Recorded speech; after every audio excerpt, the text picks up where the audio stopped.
Yeah. All right, and at this point, I'd like to welcome Dr. Ezekiel Mutua, CEO for Kenya Film Classification Board. Thank you for joining us this morning. Thank you, Mike. It's good to have you. Thank you. Now, we'll start with, first of all, at least we are happy that from the views that we've seen there are a good number of Kenyans that still feel that Kenyan media, mainstream media, is still a credible source of information and news. Let me start with you, David Omoyo. Do you agree that mainstream media so far is still a credible source of news and information? Definitely, they are credible. On what basis? We've been criticized a lot and told that there are times we are biased, especially when it comes to the political scene. There are times that we have been accused of being biased at giving stories from one side of the lens. You know, journalism is not PR. And journalism is basically publishing what someone does not want to be published. So what we see is that people say, oh, the media is good when they cover them positively, or that media is bad when they cover them negatively. But ideally, journalism, you stand in the middle and provide a mirror to the society. So I would say that even such accusations come from people who are receiving negative coverage. But when they are getting the positive coverage, they go around praising the media. So I would say that accusations, they have to be there from time to time. But our mainstream media has tried its best under very tough conditions to be a reliable source of information. Dr. Mutua, do you agree that the mainstream media we have currently is reliable and credible? There are issues, of course, but you can't do without the media. I mean, the fact that the media is a cardinal pillar of democracy, and there cannot be a free and democratic society without a free and independent media, I mean, is a statement of fact. Thomas Jefferson once said he was given to choose between the media without the government or the government without the media. He would choose the latter. He would choose the media, the government, the media without the government. He would prefer to have a situation where we have a free media. He would prefer a situation where the media is able to do their duty, because the media ideally exists to inform, to educate, to entertain, but also to analyze issues for society and champion the cause of the poor and the voiceless.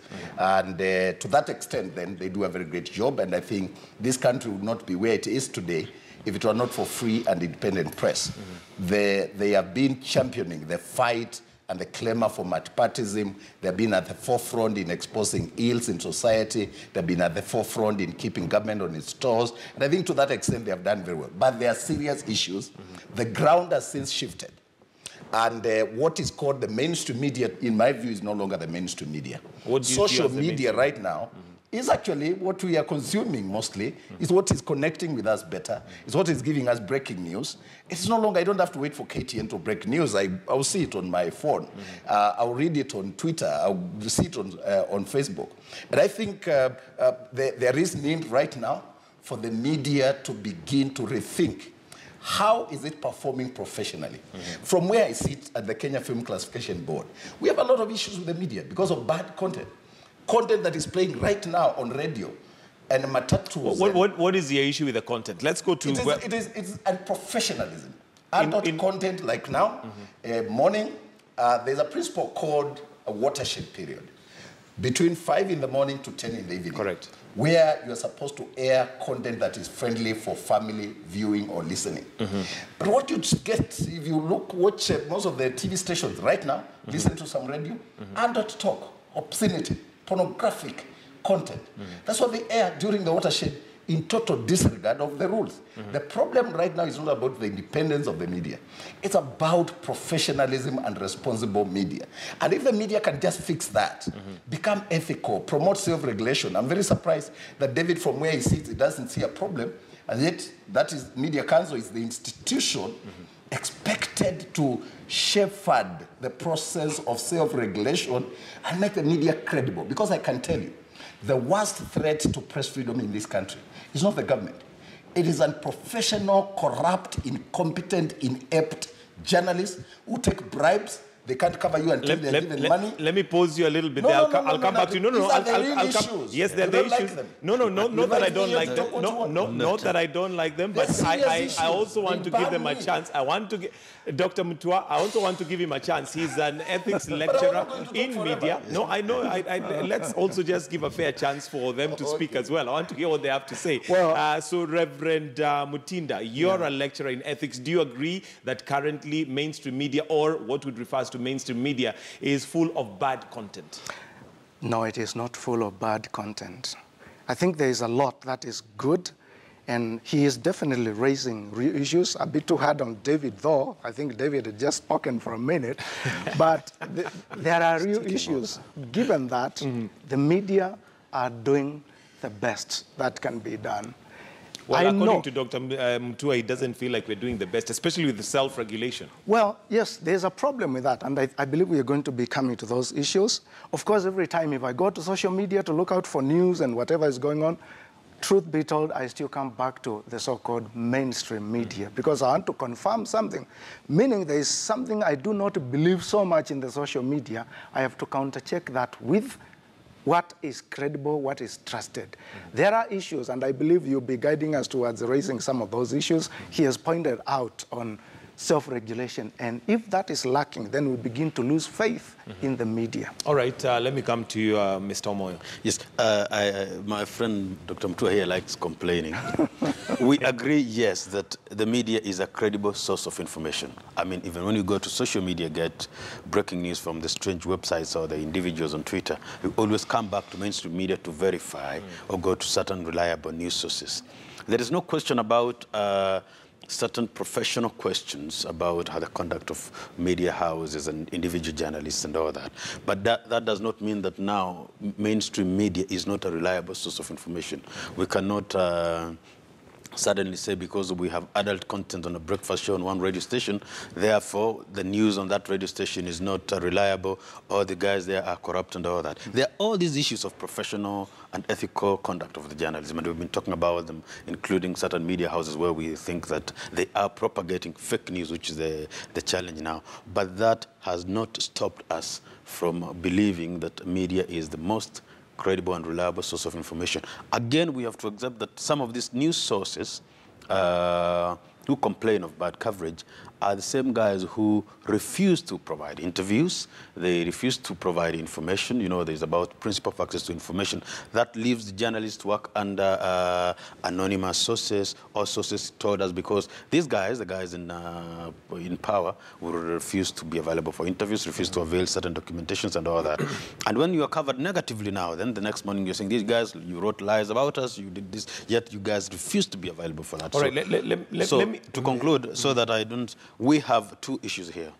As a reliable, credible source of information, you are. But the issue about certain issues of professionalism, that needs to be discussed further, and we find out to work around them. We agree that there are.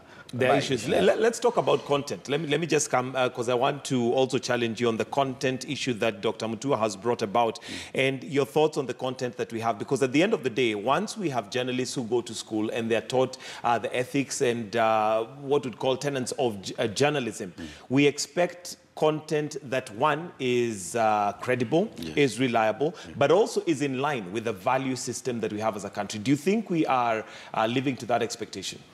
Well, I have, but to a large extent, yes, the media has tried to live to their expectations. But we have isolated cases. I mean, guys who we have already contacted and discussing with about who put some content at the wrong hours and hiding under the umbrella of freedom to put certain content that is inappropriate at certain hours. But I think that my friend Dr. Mutua overdoes it also sometimes. You get some little thing and then you think that this media has killed someone. It is something that sneaked out a bit. Mike, it's not a little thing. What do you say when a mainstream paper runs an obituary of a man who is so known to all of us, and it runs ridiculous stuff, saying that the burial took place yesterday and you are running it today with details that say it is Mek Gitonga, everybody can see.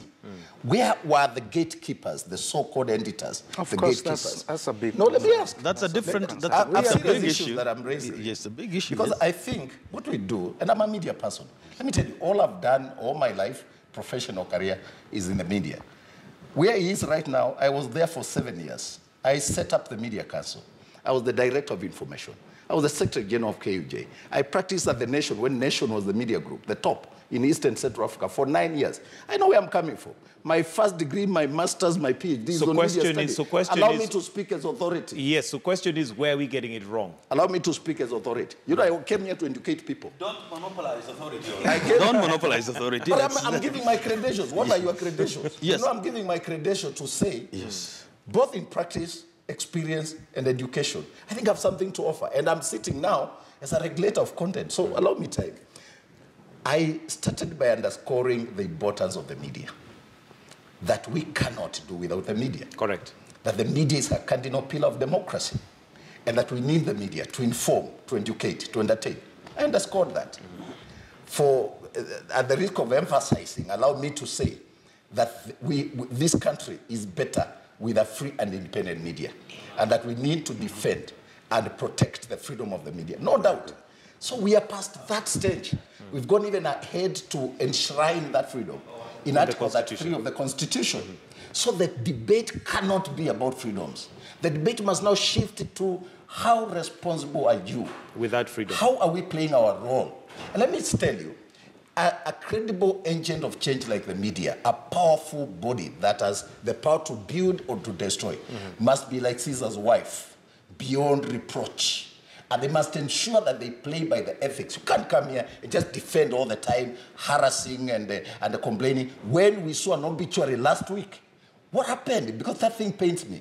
What happens when I see annulled content on TV in the morning or I hear it on radio? How responsible are we? And those small things is what now undermines the credibility of the media. You started by stating, and I saw you as we're getting in, say that the media is the most credible institution of society. It is no longer. The media used to be the conscience of society. A study was done a few years ago, and the media was top, ahead of judiciary, ahead of the executive, even ahead of the church. I bet today that can be said when we are running obituaries of people whom we know and we ought to know, and there are procedures in the newsroom to vet and ensure that such things don't appear. Now, if that can run a serious issue like an obituary, a death announcement, how many things go? And I came here, Mike, the last time I sat here with you, you were all over the place because of stories were in the media about me that were even saying I'm running, I'm doing self-promotion to run in 2017. And I sat here last time I was with you, and I told you I was not doing anything to run. I was just saying media be responsible. Nobody has apologized to me because I was not doing it to run for a political seat. Nobody has retracted the stories that were written. Nobody has even retracted. If you can check, if you have archives for the clips that we are here and the issues we're dealing with. And I kept telling you it's not true. And nobody apologizes. When they apologize, they put the apology near the obituaries because they Dr. specialize. Mushu, I'll pause you because I want us to go for a short break. Issues, let us deal with those issues. Yes, we have those issues, and I want us to highlight those issues and also, more importantly, look at solutions.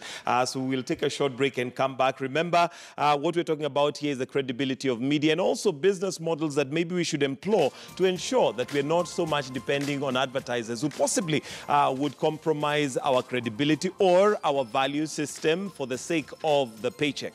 That's what we're going to be discussing when we come back right here on the newsroom. So we take a short break. We'll be right back.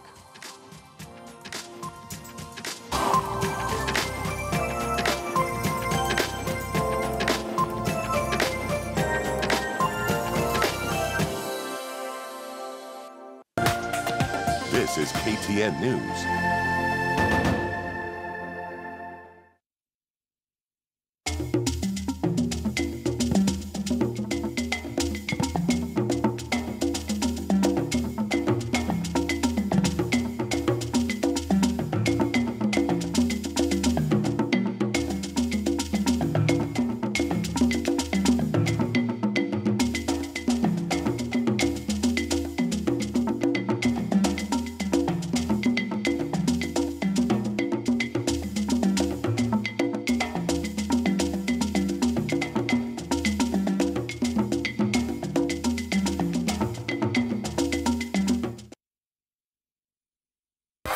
the first requirement before you file a petition to be accepted in a court of law, especially for county elections and parliamentary elections under the rules of 2016, is somebody should deposit a security, of course, of 500,000 shillings. What this security of 500,000 shillings communicates is that you don't move to a court of law if you don't have financial capacity. We must get it clear. The costs are not a reward. The cost is like a compensation for having wasted precious time of a respondent duly elected by the people.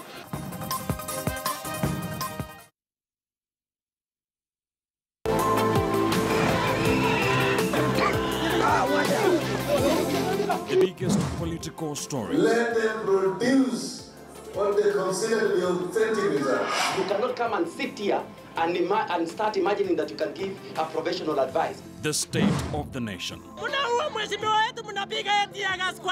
Maneno za kutumia nguvu hiyo sitaki. We're gonna deal with you on the spot. All our supporters must not buy this product. Setting the nation's agenda. Nataka niwaombe Wakenya wote tushirikiane. The president could actually show that he wants to work with women. Sunday edition. Sunday mornings only on KTN News.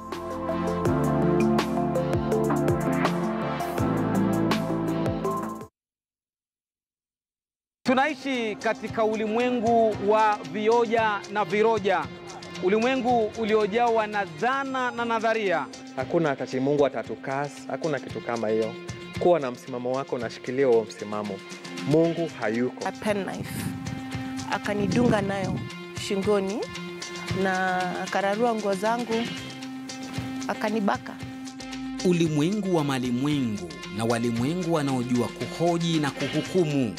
Mila. Kwa sababu mila ilisema huyu mtoto kwa vile alizaliwa kwa hii decision, sasa nyinyi si hamna ukoo, si mliala pamoja mkavunja ukoo. Sasa mama aende hivi, baba aende hivi. Na je, yanapokukabili mazito mwanadamu, utajitoaje kwenye njia panda? Hapa tunayavaa, sikio hatuzibi wala jicho kufumba, mjadala pevu kwa kukuzindua na kukuelimisha. Ukristo hauruhusu mtu kwenda kulala na mwanamke kabla hajamuoa. Visa, mikasa na vimbwanga vya maisha. Chebukati kaa kwa hiyo kitu na matako yote. Sisi tumesifiwa kwa uchawi. Kila Jumamosi tena shara hadi saa 1 jioni ni kimasomaso.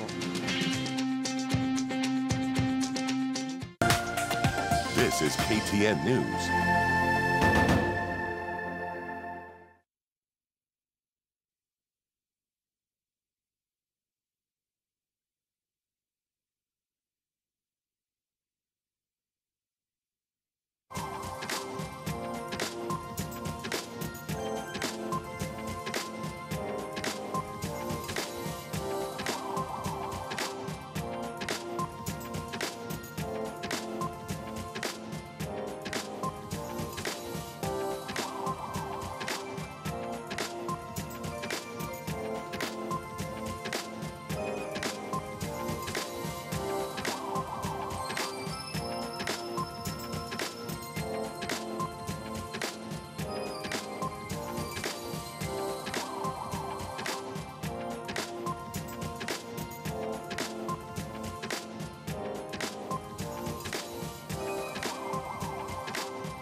All right, and welcome back to Morning Express. It is the newsroom that we are talking about, and a quick reintroduction of the guests that we have here this morning. We have Dr. Ezekiel Mutua, who's the CEO for Kenya Films Classification Board. We have David Omoyo, CEO for Media Council of Kenya, and Reverend Mutinda Musimi, who's a media ethics lecturer. And we are talking about credibility of the media, the news that we cover, and also the fact that sometimes, because of the business models that we have, are we forced to sometimes compromise the values, systems that we have as a country for the sake of that paycheck. But before we took the break, Dr. Ezekiel Mutua had raised some, well, what is called serious issues, and this is to do with the credibility, quoting the obituary that ran. And of course, there are many questions, there are more questions than answers that we have about that obituary. But let me hear from you, David Omoyo, your thoughts on the fact that there are certain things that, as much as it might be one in many, it deals a huge blow on our credibility as the media.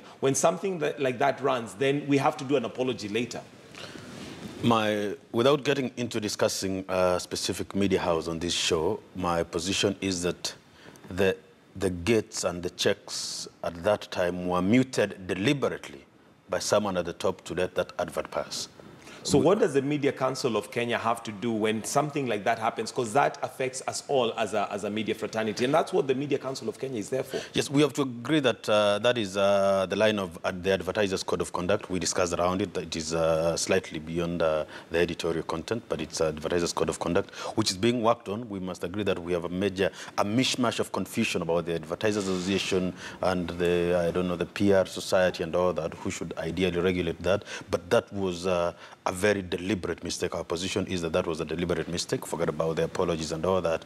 And certain checks and systems were muted from the top. We have demanded an answer. We have been given the apology and it was an error and all that. I do not think that we should buy that because I have placed several obituaries at the nation media myself or in the newspapers myself, and I know the processes. But now, what does that do to the Kenyan, the Mwananchi, when he sees something like that, and yet this is running on what we'd call the mainstream media? It's suicide. The media is committing suicide itself. You're simply selling your credibility by bending to one force at one time to please one or two people. The public, the Kenyan people are quite intelligent. They can see when they're being lied to. And Kenyans know that deliberately that was not an error. That was a very calculated move. And they know that the media house bought into the system. And if we're going to talk back into that so that we have sometimes these issues at the very top, at the executive level of media houses, such that the guys here, the editorial guys below here, are forced to do things they do not believe in. You have a guy very well trained by the reverend there at the university. They have all the ethics. And the guy who pays the bill at the end of the month comes and demands that you guys don't cover this, do this and that. It's something we're going to discuss about, that independence of the guys who make the technical decisions from the guys who make the executive decisions at the top. So you find that people below here or at the middle level are making things they do not believe in. They know that they are clearly breaking the ethics and morals because the guys at the top who have a principal business need have already been bought, or they have discussed finances and checks and invoices and all that. So the media is committing self-suicide by allowing themselves to do that. And always, well, guys look at the check that comes today after doing this, they eventually lose in the long run. We'll go into that about the history of the few leading media houses and where they were at any time and when their ratings went up, which position they were when their ratings went up. When their ratings went. Let me come to you, Reverend Mutinda, as a lecturer. How far does a journalist go when it comes to their ethics and code of conduct to a point where you can run something, whether it's a story, whether it's an advert, that is somehow compromising your very training in ethics? Because at the end of the day, we are supposed to be the gatekeepers. We're supposed to reflect merely what's happening. But sometimes, through some of the stories that have run, you'll realize that either they are stories that run to sell a certain agenda or are skewed. That happens, and it is sad. And I would say for the journalist, I think it's a choice between keeping the money and the job and being honest to their calling. And I would say one needs to be very honest to their calling because as a journalist, they must not be compromised. So is journalism a calling or a job? Well, let it be, but looking at the effort and the risks involved, if people are simply out there to make to make money, then it cannot be that they will serve people faithfully. There must be something beyond just a job to feeling this is where actually they belong. Now, going back to this matter, for me, I feel the media houses, the journalists, because of course we're going to put all of them together, there seems to be a kind of dash for survival. And look at the content that he's talking about, for example, pornography and content that is for mature people. Content. Looking at betting, frankly speaking, I wouldn't want a media house to be involved in betting. Because again, for me, it seems like it is about money.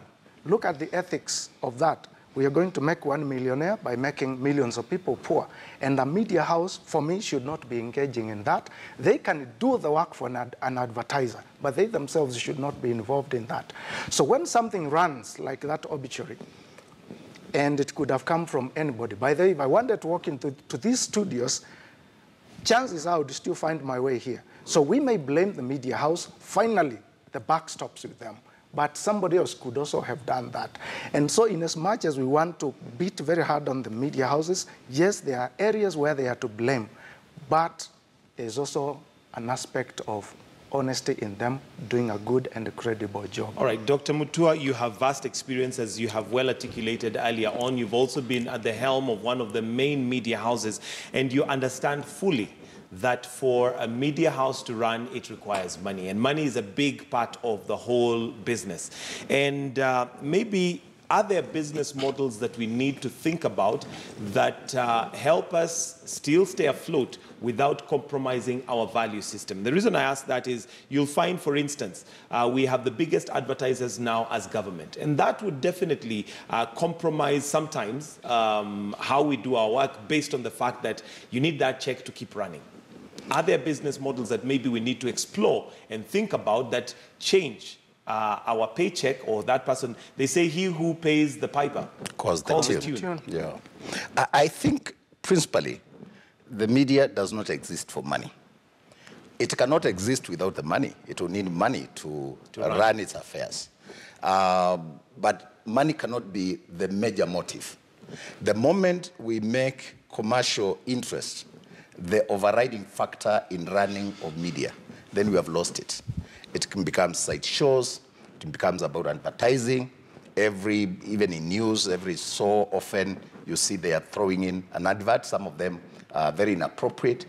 And the obsession with money is what is killing the industry. It takes away credibility, takes away accuracy, takes away the aspect of fairness, because like you've rightly said, he who pays the piper calls the tune. The aspect where media do not even want to invest in investigative journalism, train their journalists properly and get them grounded to a point where when they speak, the country listens.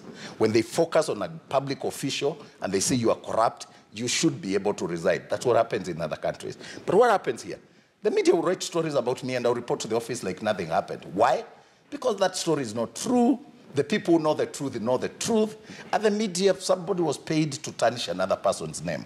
And when that happens, it may not be, that is, by the way, that is not the case for every journalist. That's not the case for every media house. It's not every media house ran an obituary. No, they are credible journalists. But I'm saying the few rotten apples in the industry, the quacks in the industry, the charlatans who masquerade as professionals, and the only thing they have is just a pen and a notebook.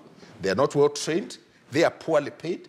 The correspondents across the country right now, most of them who have turned into PROs for county governments, and they are held at ransom by the news sources because they are given transport, their rents are paid by the news sources, their children's school fees is paid by the news sources, and the media houses are announcing profits. For what? Train your journalists, pay them well, make them credible engines of change. I used to work with a man called Eman Omari in the 90s. And Eman Omari, one time, an MP, a Kanu MP, tried to bribe Eman Omari. And Eman Omari removed his payslip and told him, I can pay your salary. I work for Nation Media Group, and I'm well paid. And that story, we published it. How Eman Omari told that MP off then. The MPs did not have a lot of money. So Nation journalists were earning more than members of parliament. And I long for those days when we can have properly grounded journalists.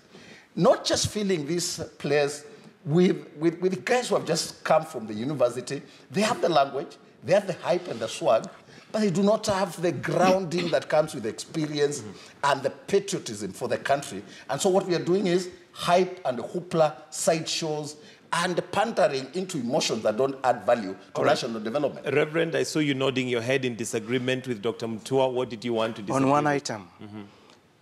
If a journalist reports about, say, a civil servant, and the civil servant walks into the office the next day, it's not because the story was not true. It is because of impunity. We can see it all the way. No, Reverend, you can't say that. I need to finish. Some cases, yes, okay, and I agree. I have no problem with that. But how about if somebody is reporting about a case in court, an injunction, or somebody called to appear in court? That is true. The people do not show, or they show up either way. Are we saying that we blame the journalist for that? It's a collapse of the system where people can choose to do whatever they choose in Kenya, and therefore the one who is reporting looks like they were the one who are wrong. I think that's an aspect that we must also check. Impunity. Okay, I come to you, and again, I still ask the same question. Business models. We are basically looking at models which depend heavily on either advertisers who possibly may compromise our values or government. Are there business models that we can venture into as the media to ensure we have what Dr. Mutue is talking about, well-paid journalists who can stand and say that, look, despite the fact that somebody is trying to bribe me, I am bound by my values as a journalist and cannot be compromised? Yes, but before I go there, just one word that what is happening, especially around this country, the coverage and all the push and pull, is media being blamed for a societal problem. We have, as the lecturer says, an impunity issue. Some guy is corrupt. They say, I am not corrupt. You see people drunk driving. They say, I was not drunk driving. I was just resting and all that. And you say now the media is, has been sent to mess my name and all that. So it's an issue of the media, who are simply the mirrors of society. So we have a set of very ugly, an ugly nation that is breaking the mirror. Now, back to the funding models. You don't run away from a specific advertiser, but you don't over-rely on one. One truth is that while government is one of the major advertisers, it's not the biggest advertiser. I don't know why it's one of the fake news we want to believe. If you look at the number of adverts government places in the newspapers and the number of all other, you find that these government advertisers will be maybe 20 to 25%. But because it's one source of that, people think that it should be very big. An ideal business model should be such that no advertiser gives more than maybe 20 to 25%. But because of failure of creativity, we over-rely on one model. You can easily push that. You can easily charge them a little higher. You now over-rely on them. And because you get one person, one office that pays for all that, so when you have a bad story, you receive a call, not from the editorial, you receive a call from the marketing director. I remember we were supposed to do a 100 million project next week for the live show, yes. And you still want to run that story that you... I've seen you trying to...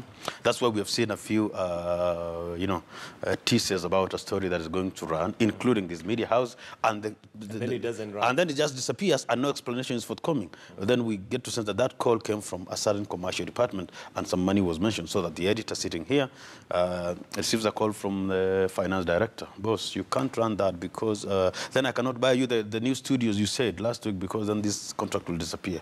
That's one model. Number two is that obsession with money until you lose morals. If you reflect about the history of media in this country, and we could, put or rather juxtapose the media houses. In the 90s, when we had the Kanu regime, and the Nation Media Group was strongly anti-regime, and they were very independent, they would be attacked and all that, their numbers were very high, both in circulation and the incomes they made, and they were earning more than the MPs, isn't it? Come to the PNU regime, the Mwai Kibaki government. This media house took a position, an independent position. There was major changes, and this media house was very strong. And that is the first time in about 50 years when the circulation figures of this media, the newspaper, the Standard Group, and the advertisement went, and it was almost, actually for a while, it overtook the nation. That time, the nation was perceived to be pro-government. All right? And so you will realize that any time when a media house is on the side of the public, their incomes go higher. I don't know why. It's basic common knowledge where people have never known that the cardinal role of the media is to be on the side of the public and hold those in authority to account. And you could take those two examples, that when the nation was holding the government of the day to account, their figures were very their numbers were high. When this media house now, because then became like on the side of the public, their numbers went higher. It's a basic thing, but that people the guys in media who are ideally very intelligent have refused to see that. I think we try to take the easy route where you get one big check, not the collection of checks and all that. It's a psychological laziness. And you just don't want to invest in more thinking and all that. All right, let me come to you, Reverend, and we're running out of time. I'll want us to conclude shortly. But looking at content, and Dr. Mutua has raised this severally, part of the content that sells, quote unquote, is that content that possibly is content that goes against the values. And I bring this up because we already have rules and regulations. We already have oversight bodies that ensure that certain content should not run at certain times, but it still happens. How do we overcome that? Truthfulness. I think in one word, truthfulness. And of course, we must avoid anything that is going to dehumanize. The human dignity is key. Pornography goes against that. Some of the talk shows go against that. And we must be very careful about the human dignity and truthfulness. That is what gives a media house credibility. I think we are getting to a level where media houses are existing for the sake of making money. For me, I feel that is very sad. I am happy about the fact that they are still giving us news, giving us that entertainment and information, but I think it's much more a cutthroat race about making money. And that is and what do you say about our society now? Because if we look at, for instance, radio stations, some of the radio stations that have the highest numbers are those that give content that is adult content throughout the day. And what does that say about our society? Definitely, there is always curiosity about adult content. And that curiosity, if you look out well, it's coming from those that are not adults, because there is something that is pulling them to listening to that. But it is wrong, because then we must vet all that. Otherwise, we are throwing ourselves away. We are exchanging our morality for money. And that media houses must not do. Dr. Mutua, how do we overcome that hurdle? I know you've been very vocal, especially when it comes to Can I mention one adult item content? and let him talk? Okay. I feel it is also important in advertising to lower our rates, because we are going to be targeting more people making less money, but more money, because we are targeting more advertising and that than just speaks to the business looking model. at one. Yes, Dr. Mutua. I think I agree with the Reverend that truth must be the guiding principle for the media. And let me also say that there is no substitute for moral values. Until, as a country, we get to a point where truth matters, where honesty, hard work, where decency matters to us, and that money and opulence is not what defines success. We can get back to the basics and say, if I'm hardworking and I respect other people and I'm honest, I'm successful. And the media begins to shape and set that agenda that deviates from the obsession with materialism and material possessions. And we set the agenda for identifying moral champions. People, ordinary people in the village. It could be a pastor, it could be a teacher, it could be a shopkeeper who works hard for the money, who is honest, who is doing something for society, and we begin to highlight them as moral champions. And that's why the sector where I come from is very important, because film and the media generally shape views. The media can make and break. The people they present today as role models and successful people, they are socialites, there are politicians who are insulting one another, the culture of hype, celebrity culture, that is based on nothing but vanity. I think that's what is destroying the country. And where we are coming in is to say, these things cannot be the agenda the media is setting for our children. When you air some of this content that shows like you can put 50 shillings and you win millions, I think essentially what the kids are seeing is that there are quick fixes to life. There is a get rich quick scheme, so why work hard? If you're bringing in some socialites on TV and giving them all the airtime, and you deny a professor of the university airtime, and you give that, our kids are saying then, why work hard? When I can see so and so, And these are examples that they know and they want to emulate. No wonder that study that we quoted the other day, where kids were asked, would you vote for a corrupt person? And they said, yes, if he can give me money. Do you like some of these guys? Yes, if they look successful and they have the money. Doesn't matter how they get the money. Doesn't matter how they got the money, as long as they have the money. And if they give me the money, I'll vote for them. This has been shaped by the media. And that's why I come back to the aspect of two things. The right agenda, the media must set the right agenda for society. There is a price to pay for it. Sometimes you might lose business, but I can tell you, if you stick to the truth, Reverend is talking about, with the time, advertisers will come back, where they know there's consistency in truth, accuracy, objectivity, and I can tell you, objective, truthful journalists have always carried the day. Media houses that are anchored on the truth always succeed. All right, and I want to come back to your closing comments, all of you, as we wind up, but for now, I want us to say goodbye to KTN home viewers as we look at the weather on KTN News. We are going to have our closing comments before we start our segment on health. So, KTN News viewers, we say, rather KTN home viewers, we say goodbye. But KTN News, we continue and just listen in for closing comments.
All right, and well, it's time for us now to wind up the newsroom segment. So in a minute or less, let me start with you, David Omoyo, on your closing comments.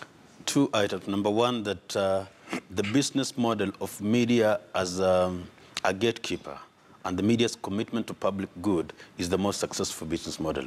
Number two is that while we discuss about independence, the reality is it's not about the media house independence from the advertisers and government and whoever. We need to discuss independence in the media house. The editor's independence from his employer, the executive's independence from the finance director, and the reporter's independence from the editor and all that, so that we get to a level where the managing editor receives a call from the finance director, and that big story dies because the finance director has gotten those financial implications and all that. The independence of the editorial decision-making of the media houses must be guaranteed, and several cautions should be put around the editorial decision-making in a media house to ensure that then the guys in marketing or finance or the guys at the top are not the ones who dictate the editorial. What goes on air. Yeah, because it's useless to teach people ethics and all that if you're going to be dictated what to put on air or on paper by guys in finance or the guys of the media. All right, Reverend, your closing comments?